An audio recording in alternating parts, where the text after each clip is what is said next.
Hello guys, how are you getting on? My name is Aaron Kelly. Welcome back to another episode of The Verdict. Now obviously, this show is the Premier League verdict of course, but obviously with the Premier League intro. Over the top Premier League intro. Today I decided I would start off by talking about one of the best rivalries in just world football really. It is the Old Firm derby. Celtic versus Rangers happened last weekend. Celtic won the game by 2-1. James Forrest with a late goal winning the game for Celtic. Quite often the football itself, certainly always in this fixture, is overshadowed by rows on and off the pitch, and that was the case once again. Morelos was sent off again for an elbow on Scott Brown. Ryan Kent should have been sent off with quite possibly one of the best fucking punches in football history on guess who, Scott Brown. But somehow none of the officials managed to spot it, even though it's in the middle of the pitch and it's such a fucking drastic incident. But Ryan Kent's only got a 2-game ban for that punch, so don't know what they're doing up in Scotland, but they're clearly hardier bastards than everyone else down in England, but whatever. Yeah, Rangers lost the game. We're probably a little bit unlucky, to be fair, but they shot themselves in the foot, and very much Morelos shot his team in the foot indeed. I think it's his 4th sending off this season. Steven Gerrard came out after the game, wasn't really able to defend his player, but you gotta love Scott Brown. I mean, you gotta love fucking Scott Brown. Did anyone see the picture on Bruni's Instagram when Morelos was making his way off the pitch? He's literally smiling as he's going off. He's literally like, yes, I've won. And he did. Because that is number one tactic for Scott Brown, is go out and try and provoke as many people as you can. And he provoked Morelos into getting him sent off. And if the referees had have seen Ryan Kent, 100% it would have been a red card. But I still don't understand how referee, 2 linesmen, 1/4 official doesn't see a punch in the face in the middle of the pitch. But anyway, doesn't matter. Celtic won the game. But yeah, I decided I'd start off this week's verdict by chatting about that, because it's a pretty big story from the last week. Moving on to the Premier League then, and why you're all here. Pretty much the race for top 4 is gone pretty mad. Chelsea won 2 games on the bounce now, beating Cardiff at the weekend. Didn't deserve to beat Cardiff at the weekend, not at all. There was a brilliant goal by Camarasa, gave Cardiff the lead before a late equaliser with 10 minutes left from Cesar Azpilicueta, who was about a yard and a half offside at least. Linesman doesn't call it. Apparently Willian's big bushy hair was in his way, so whatever, we'll go with that. We'll go with that excuse.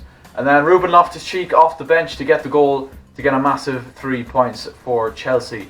And also this week, last night, Wednesday night, we beat Brighton by 3-0 thanks to goals in the end from Olivier Giroud. Started the game, got a goal, and it was from a Callum Hudson-Odoi cross. Hudson-Odoi making his first Premier League start for Chelsea, providing the assist for that one. Then 2 brilliant goals rounded off the win. Eden Hazard with the first, Ruben Loftus-Cheek making it 2-2 for him with the second. Chelsea's third, and we passed out Man United to go 5th. Speaking of Man United, Ole Gunnar Solskjaer is now the permanent manager of the club. He's taken over on a 3-year basis. Now, I do think this is a risky move. There's no denying United have certainly improved. I mean, they were way behind in the race for top 4, and you know, now in the closing stage of the season they're right back in it. Having said that, I don't know if he has the managerial qualities to lead Manchester United to an extent they want to be led to, which is obviously Premier League title, challenger for the Premier League, what they've done consistently over the last 20-25 years. Well, at least, you know, in Fergie time anyway. But yeah, United lost to Wolves, and 2-1 it was on the night. United did have a man sent off, Ashley Young, and Wolves just kind of took over from there. Further emphasising how far they've come under Nuno Espirito Santo. And to be honest, you can't really fault Wolves. I know they've brought in so many players and spent a lot of money, but you can't deny they've got results, and it looks like they're set for a top 7 finish this season. They're definitely the best of the rest outside the top 6. Chelsea obviously found it very difficult thanks to a late goal from Hazard to rescue a point a couple of weeks ago. They're a good side, Wolves, and can't be underestimated. But Chris Smalling and Phil Jones were just at their brilliant best again. Smalling it was who got the own goal that won Wolves the game. But yeah, also in the race for top 4, Arsenal are going very well indeed. They went third the other night, Monday night, thanks to a 2-0 win over Newcastle United. Aaron Ramsey got the first, Alexandre Lacazette got the second, and Arsenal passed out Spurs temporarily into third, happening after Spurs lost last Sunday to Liverpool thanks to a late goal which sent Jamie Carragher into absolute meltdown, to say the very least. Mo Salah, you little dancer. Like, what is that? Spurs, having lost to Liverpool, went into their game at Crystal Palace needing a win, especially knowing that Chelsea had what ended up being an easy win in the end against Brighton. And obviously the added pressure of that game against Palace being their first game in their new stadium. But speaking of that, yes, finally, after months of, construction and hard work and putting off Spurs' debut in this stadium, finally, Tottenham Hotspur have their new stadium. The Tottenham Hotspur Stadium. Yeah, I'm not joking. That is the actual name of Tottenham's new stadium. The Tottenham Hotspur Stadium. Fuck me, lads. How'd you come up with that name? Beats me. And to make matters even more banterful for Spurs, for their opening ceremony for the Tottenham Hotspur Stadium, they had the guy from the Go Compare ad singing in their opening ceremony. What a joke of a club, man. Fucking hell. So yes, anyway, Spurs managed to shake off the pressure of having to impress the Goal Compare man and beat Crystal Palace by 2-0. Goals scored by Heung-min Son and by Christian Eriksen. And to be honest, Harry Kane looked so annoyed that he wasn't the one to get the first goal at the new Tottenham Hotspur Stadium.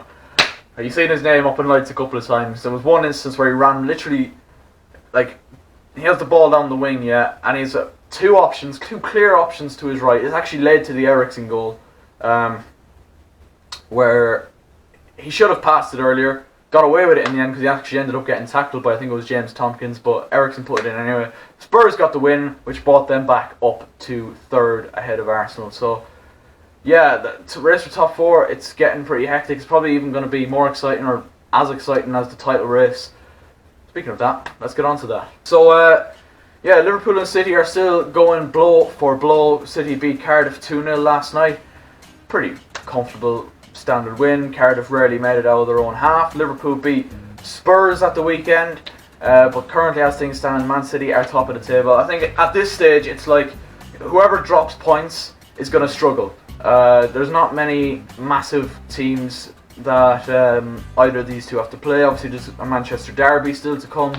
Liverpool have to play Chelsea, so there's still one or two big games for each, but Pep Guardiola has come out and said during the week that City can't afford to drop any points because Liverpool will be right there on top. And I'm in the same goals for Jurgen Klopp's men. I do feel that as well, that whoever drops points, whoever fails to win, will just be punished straight away. At this point, it's very difficult to call. Man City are playing better football, but Liverpool are getting a lot of luck. We've seen that multiple times. You think back to the Manchester derby when Pickford fucked it into his own net. You think of, obviously the Salah goal the other day. You think of multiple other mistakes made by keepers and a few refereeing decisions here and there that have went for them. They are getting luck, where City are definitely playing the better football. If you were asking me to call it right now, I'd say City. I can't see anyone really taking any points off City between now and the end of the season. But yeah, it's getting very, very interesting. Who's going to win the league? Let me know in the comment section below. So our last story of this week is two teams have been relegated. Huddersfield Town joined Derby County as the earliest team to get relegated from the Premier League. They were relegated right at the end of the month of March after they lost 2-0 to Crystal Palace at the weekend. Fulham's fate was also confirmed Tuesday night, where they lost 4-1 to Watford. Watford are in a similar bracket to Wolves at the minute, where they're definitely up there with the best of the rest. I really didn't expect Fulham to get anything from the game, but as of who's gonna fucking get relegated next, I would say probably Cardiff, Burnley and Southampton are probably next in line ahead of that. But Huddersfield and Fulham have both had disastrous seasons. Obviously Fulham or Huddersfield rather, sacked David Wagner about midway through the season, hoping to see some sort of revival, but by that stage it was too late really. Financially, they're not the most stable. They can't just afford to go out and spend millions of pounds on signing, whereas Fulham can and have, which makes their relegation more of a surprise to me. I think I predicted them to finish 12th at the start of the season, which, looking back on it now, is like, I'm fucking way off.